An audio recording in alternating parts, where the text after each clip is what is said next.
Welcome back to the Association postgame show. Let's take a look at the tail of the tape. These two teams that are now going to face each other in the Eastern Conference semifinals, the 76ers and the Knicks, they split the season in the regular season 2-2. So, Q, when you're looking at this tail of the tape, these stats between these two teams, what stands out to you? The biggest thing that I want to know about this tail of the tape, how many of these games did Joel Embiid participate in? Producer, you're going to have to take a look at that. This does not matter. I don't think he played in any of them. I could be wrong, but I'm unsure. I don't think he played in any of them. So for me, this is kind of null and void because they become a completely different team, and there's a completely different dynamic when you have a Joel Embiid playing at the level he's been playing at, as opposed to not having. That is a good question, Q, and they are working on that. They're going to get back to us with that stat. So looking forward to this series that starts on Monday, what are you expecting the Knicks to come out looking like? I think this will be a series where they may have to start the double bigs, where Mitchell Robinson would be more. I think he would be better suited to start off guarding Joel Embiid as opposed to Cat Anthony Towns. Well, Karl Anthony Towns. I've been corrected many times to stop calling him Cat Anthony Towns. But yeah, I think they would. That would be more suited because. Looking at how they deploying him and playing him, and listening to Coach Nick Nurse, they want to play through the big fella, and rightfully so. So I think that puts Philly in a different situation than whatever you saw from them during the regular season. Yeah, and we did get that information. So Joel Embiid played in 2 of the 4 games, and they split those games. So they won one and they lost another. Does that change your thought behind what you were going to say at all?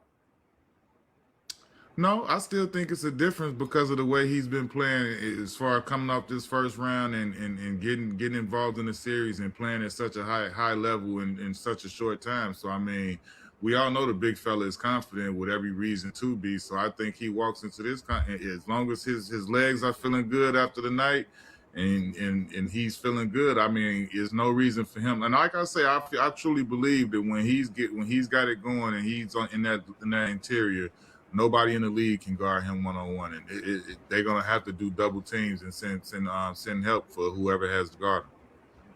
The Eastern Conference semis start on Monday. The 76ers are taking on the Knicks. But let's get back to this game that just happened right here. Game 7. Jalen Brown had a team-high 33 points for the Boston Celtics. They did not end up victorious, but let's hear from Jalen Brown right now.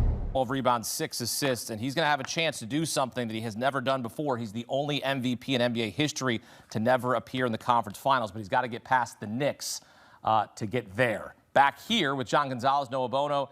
And John, your initial thoughts on this matchup.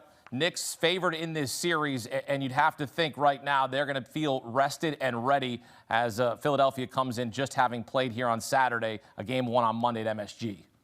Yeah, Knicks should be favored. They were probably thrilled to see a Game 7, right? I mean, they're looking at 2 of their biggest rivals duking it out in a classic while they had their feet up. And they're all watching it thinking we're coming off a series where we only lost 2 games, and both of those games were by 1 point. Our defense looks great. Karl Anthony Towns is playing out of his mind right now. Jalen Brunson starting to get going at least more efficiently, right? And you always know you're going to get a big offensive effort from him. And then OG Anunoby has been, I think, their best 2-way player of the playoffs so far in that first round. So they split the season series, the Knicks and the Sixers.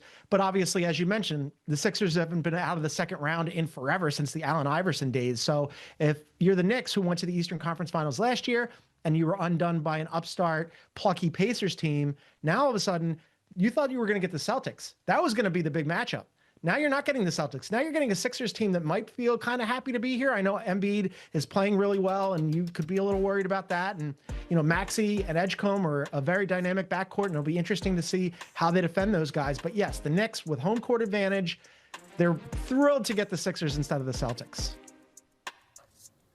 I love that we got a little tri-state area matchup again. I can't believe, looking at that graphic, they've only played now. This will be the third time in the postseason in the last 40 years.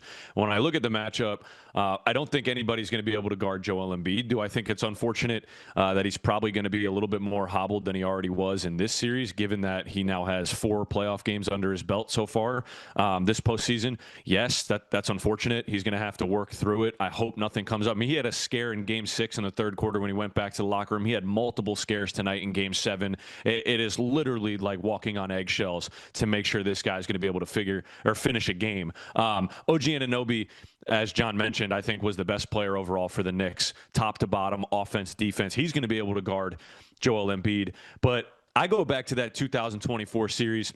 That was some of the best basketball I've ever seen between the Knicks and the Sixers. You remember Game 2 when the kick out to Dante DiVincenzo from Isaiah Hartenstein, and he hit the shot. And then in Game 5, Tyrese Maxey had 46 points and had 9 in like the last minute. And he kind of showed everybody early in his career that he's a playoff riser. This is going to be some really, really competitive basketball. It's going to be one on the defensive end as usual. And I think Philly can hold their own. I don't know, like John said, I don't know if it's as much, are they happy to be here?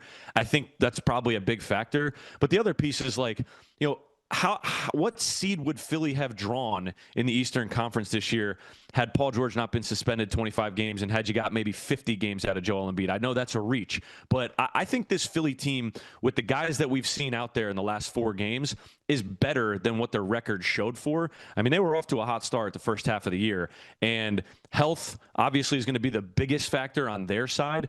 But overall, man, like, we should see some really, really competitive basketball, some unbelievable offensive skill set from Jalen Brunson and Tyrese Maxey. And then who's going to step up alongside those guys?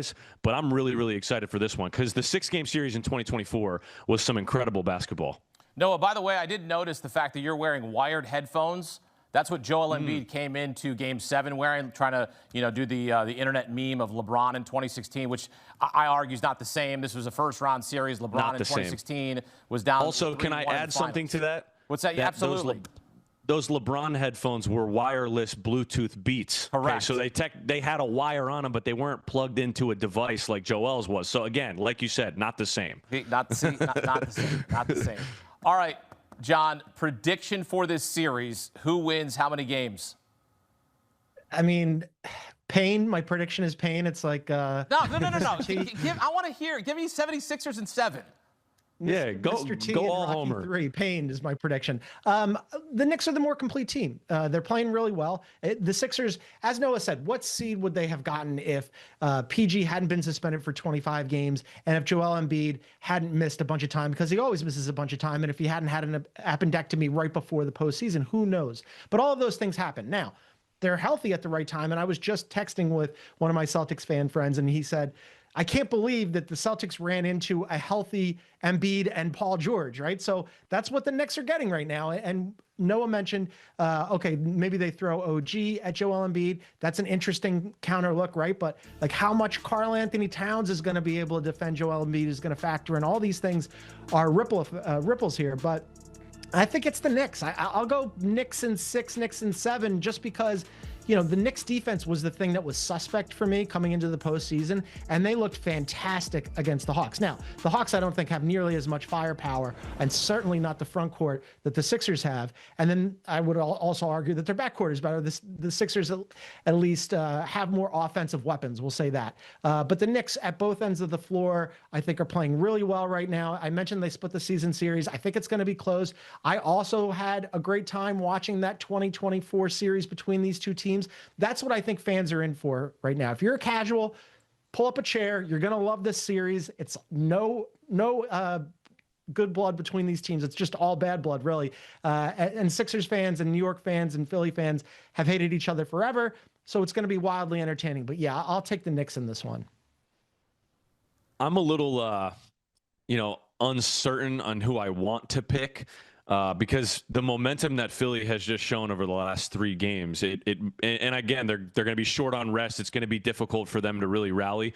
I'm going to go with the Knicks, but I do think that this series does a minimum of 6 games. I could see it going to a 7th game. The Knicks are susceptible to some bad losses, and even if it's not a bad loss, we saw them get got twice by 1 point to a offensive-less, Atlanta Hawks team. CJ McCollum came out of nowhere, mid-season trade, and he's leading them to 2 wins. So the personnel in the backcourt of Philadelphia is unbelievably better. And I think when you have Mikal Bridges kind of trying to find his way and gain some confidence, and he's laying eggs, they're going to be susceptible to some moments out there, and Philly's going to have their chances to take advantage. Can you take care of home court? Can you win all your games at home, and you'll have a chance to push this thing to a game 7 where, like we saw tonight, literally anything could happen. I would be too bold to pick the Sixers to make the conference finals, given the Knicks were my pick in the preseason to make the NBA Finals out of the East. So I'm going to stand pat on that, especially because I'm a little bit of a secret Knicks fan. I don't really talk about it because it's been disappointing most of my life. But it doesn't need to be a secret. Let it out. Safe place here. Safe space. I mean, you see a Lakers jersey back here, but that's just LeBron fandom. It's not anything against the Knicks. But regardless, I think that that's the right pick. But I will say I would not be surprised if we saw a little bit more Philly magic, and maybe this is just the 1 year that Joel Embiid can strip that from his resume, that he's the only MVP to not make a conference finals. I think he's worthy of the moment, but we'll have to see. I mean, he's going to have to stay healthy. He's going to have to stay out there, and the Knicks are damn good, especially after that first quarter versus Atlanta. I'd be scared to be playing them after what they're coming off of in Game 6 versus Atlanta. I'll go one step further. Knicks in 5. Ooh. Okay. See, and you were trying to bait us into the Sixers. What's up with you? You don't want to give them another game? Come on. Stirring it up. That's what I do. Putting in the quarter, trying to get us to take the Sixers. I see Don what you're doing. Gonzalez, Noah Bono here with on CBS Sports HQ. Men, thank you. Game 1 Monday night at Madison Square Garden, where the Knicks will ultimately be seeking back-to-back conference finals appearances for the first time since 1999 and 2000. The 76ers haven't reached the conference finals since 2001. They reached the finals that year. But look at just the struggle in the second round. They have lost 7 consecutive second-round series. They are trying to finally end this streak. Joel Embiid trying to lead them to the conference finals for the first time since 2001. Again, Game 1, Monday night, Madison Square Garden.